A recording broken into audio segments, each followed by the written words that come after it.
સુરત એલસીબીની ટીમે એએચટીયુના લોકરક્ષક અને વચેટિયાને લાંચ લેતા રંગે હાથ ઝડપી પાડતા લાંચિયા બાબુઓમાં ફફડાટ વ્યાપી ગયો હતો।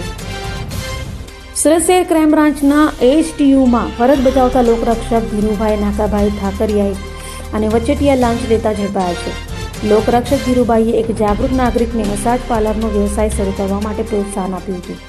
તેમણે આ વ્યવસાય શાંતિપૂર્ણ રીતે ચલાવવા દેવા, પોલીસ દ્વારા કોઈ હેરાનગતિ ન કરવા અને કોઈપણ પ્રકારની કાયદેસરની કાર્યવાહી ન કરવાના બદલામાં નાગરિક પાસે 25,000ની લાંચની માંગણી કરી હતી।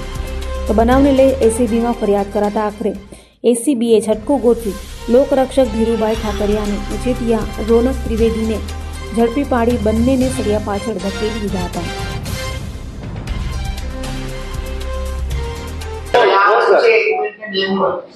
जी सर શું કહેશો પાના નામે એસીબીએ રેડ કરીને પકડી શું છે?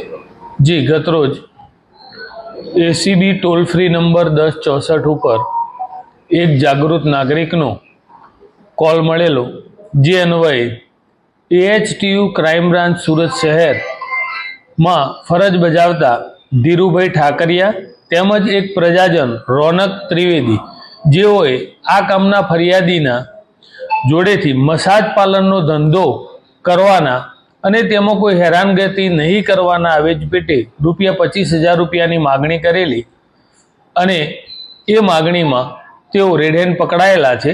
એ બંને વિરુદ્ધ કાયદેસર કાર્યવાહી હાથ ધરી આગળની તપાસ હાથ ધરવામાં આવેલી છે। આ લોકરક્ષક છે એટલે હાલ એમનું ફિક્સ જ પગાર છે।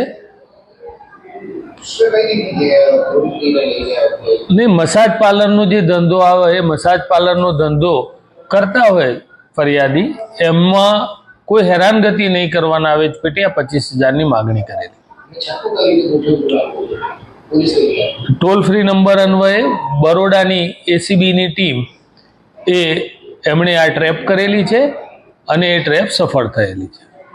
અભય થઈને નિષ્પક્ષતાથી નિરપેક્ષ રીતે વાસ્તવિકતાનો અરીસો રૂપી સચોટ માહિતી લાવતો સત્યની સાથે અભય ટાઈમ્સ।